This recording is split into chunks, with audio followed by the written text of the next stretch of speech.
Hey friends, today I'm going to show you how to make bass boosted songs on CapCut PC. If you're ready, let's get started.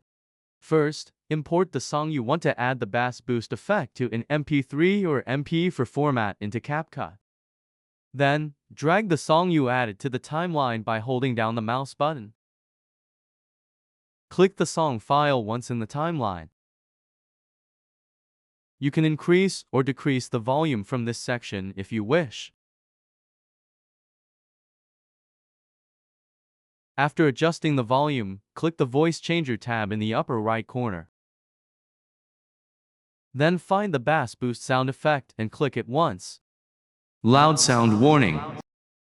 Hustle hard, hustle every single day. You can adjust the strength of the bass boost effect here if you wish.